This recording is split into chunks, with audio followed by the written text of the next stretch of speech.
Line and wash in the urban landscape is what my sketches are all about. And they work well with ink and watercolour. And I've had the opportunity to try out recently this new watercolour paint pan set from Derwent. It's 24 colours, really nice and smooth. Come in this nice portable case. As you can see, I've had a bit of use already. There's a good range of colours, from the bright oranges and the yellows down to a good mixture of blues. If you know my work, it's all about colour, vibrancy, fast and fluid, lots of rhythm, lots of expression, but it's all about line and wash, and it's very quick. So I'm not going to put layers upon layers of watercolour on my sketch. This is what I did the other week in London.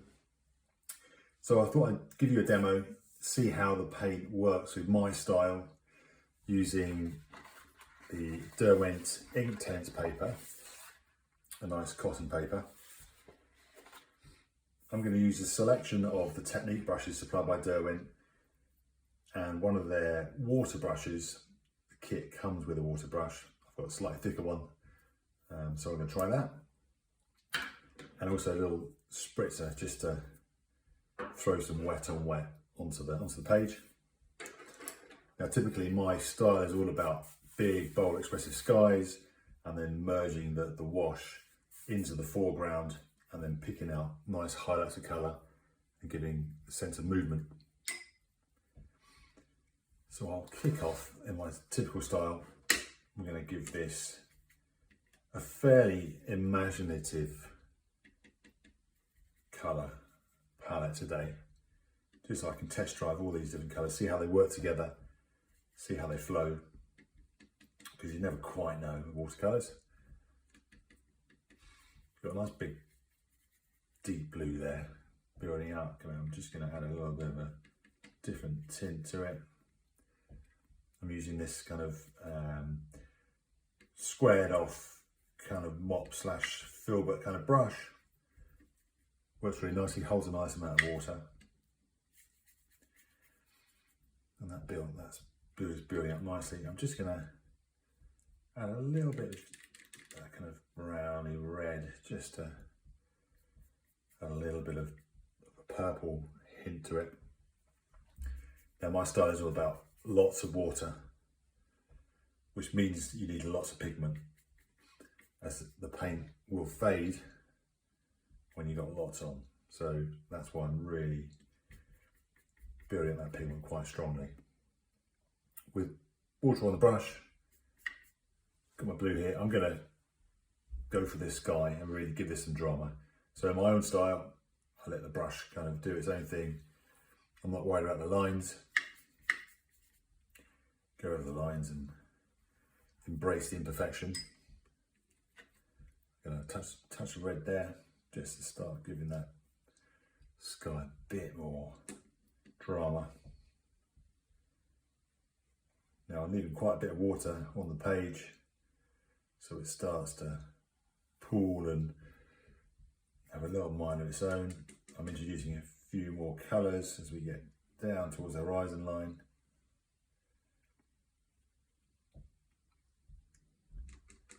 A bit more orange, just as we get down to this, where this skyline meets our kind of vanishing point. So that's mixing really nicely on this paper. I'm just going to give that sky a little first kind of flick of paint, just to start building in some bit of movement. I'm just taking the brush sideways on, just to pick out that detail there. It's going on very nicely, and I'm just going to build up the intensity with this orange. What I always do is I tilt my page slightly, and it just encourages that vertical flow.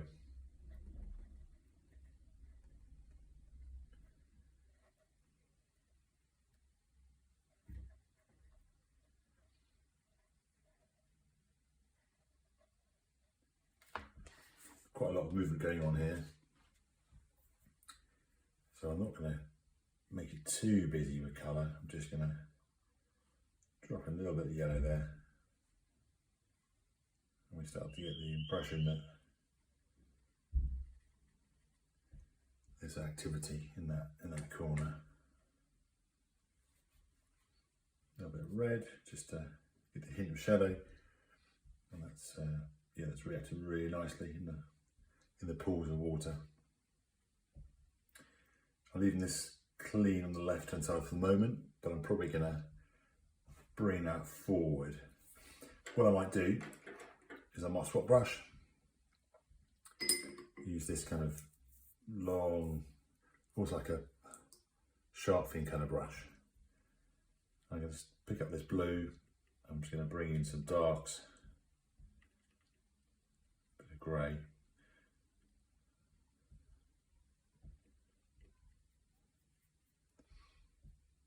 And I'm just going to let that, you know, run all the way over there. My brush is into the reds and the blues, but I'm giving the bulk of that pigment on that left hand side. I want to bring out this foreground so it's a bit stronger, so it doesn't get lost and make this scene a bit unbalanced.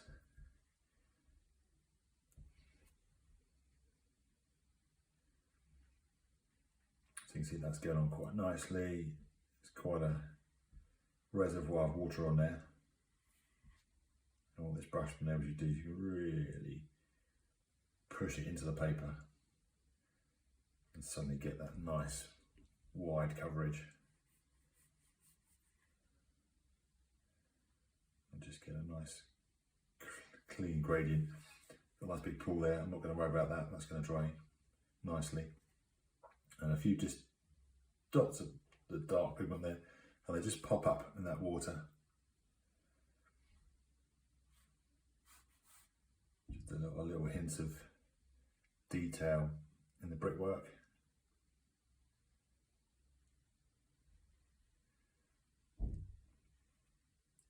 Feathering that edge gives the impression that it's going to still continue off to the left hand side, so it's not too rigid, and we haven't defined that edge too strongly.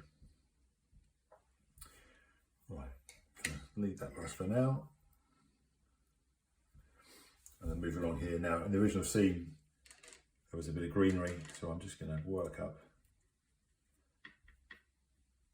a bit of yellow into my original blue.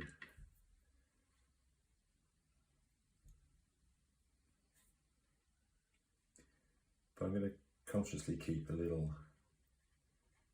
part of this sketch still white. I love that balance of negative space. I don't use the masking fluid. I just rely on the brush stroke.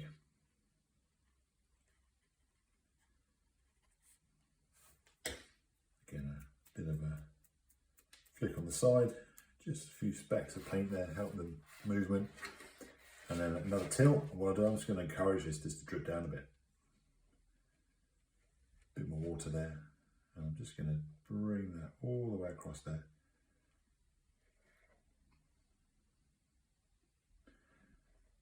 And then we've got the hints of our pavement and road foreground.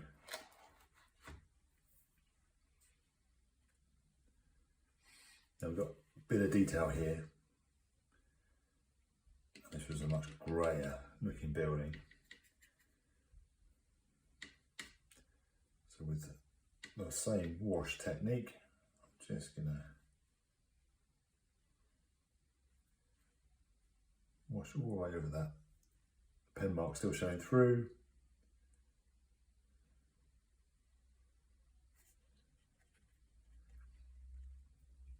That's the kind of same tone as this wall here. So I'm just going to tweak it slightly and just introduce a little bit more blue, just so it's slightly different.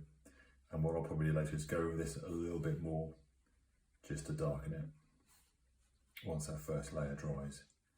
Now, there's so much detail here, I'm not going to capture it all, but I'm holding the brush sideways on, vertically, and then we're just picking out some of these shapes. It's a bit like colouring in a lot of the time. archway down there.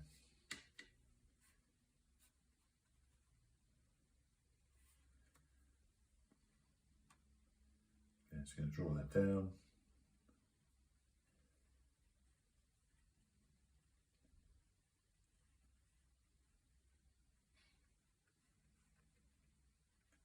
Blending in nicely to that green, so it's just coming slightly darker, so we get a bit of depth perception coming through. Just feather that edge, which is a bit too strong for me.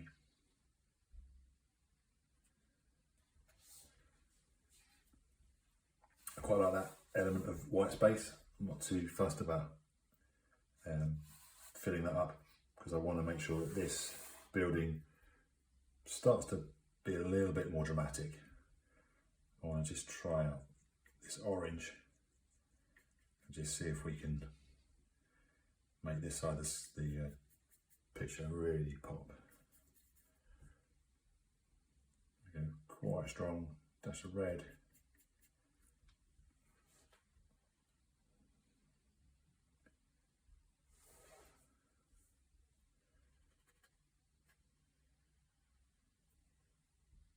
Again, these are great on location. It'll be very similar to this, just all that movement going on. It's very hard to get all the detail.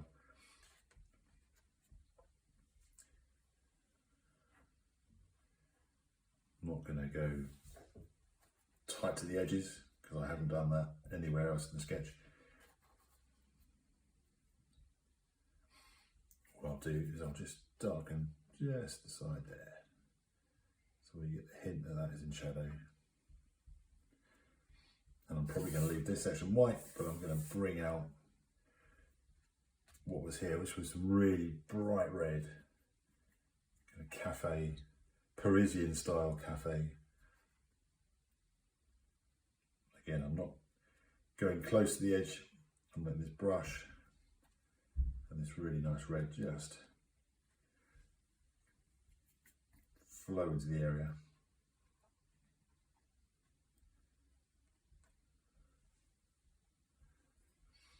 And then underneath,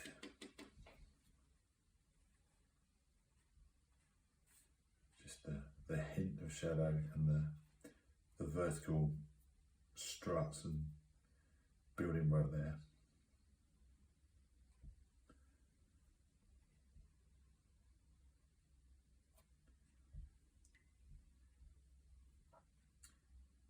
And I'm just going to drop in a more diluted piece here, which again will fade in time.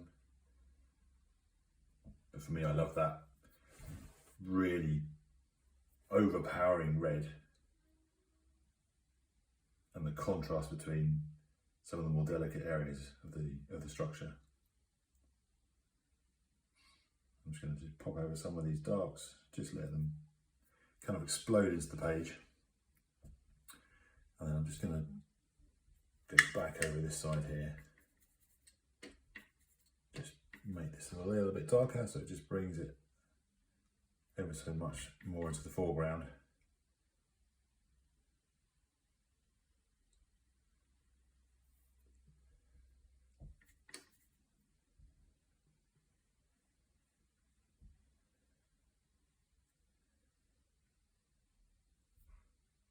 Just make some little horizontal hints there, because it's not all one solid structure.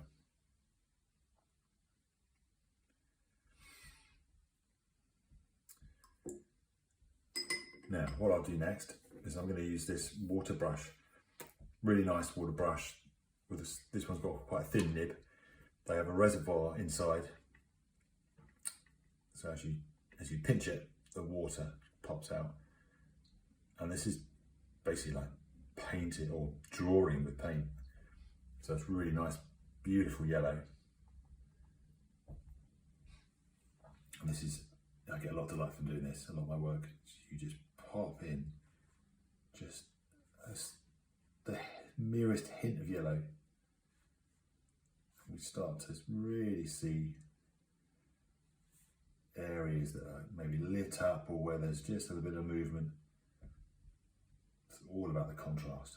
Just put it right next to that dark, and it makes that dark really pop. Very minimal use, but again, yeah, it's just gives that impression that street lights are on, something happening, and then just a little couple of dabs there. It's fading to green slightly because of the grey. That's good, and then I'm just going to replicate that and just add a little bit of red on top. So some highlights of these cafe fronts, and just the merest dot here or there. Again, this mixing really nicely with the layer below. And what I do just to bring out this dark left hand side, if you bring some of this blue in, actually blue onto black really can almost make it look darker. And you get that idea of a dappled kind of shadow.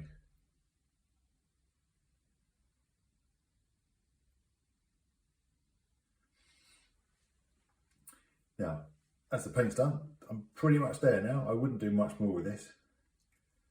As soon as you start looking for more stuff, that's when you get unstuck, or I do certainly. What I will do is, once this is done, I will go back over with my pen and just start to bring out some of the lines that faded slightly. So yeah, once that's dry, say 80–90%, means we can go back over. But in terms of a line and wash in the urban landscape, that is as much paint I always use. This works really well. It's good colour balance. It mixes well with the paper, and you can really get a really good build up of water. So yeah, really happy.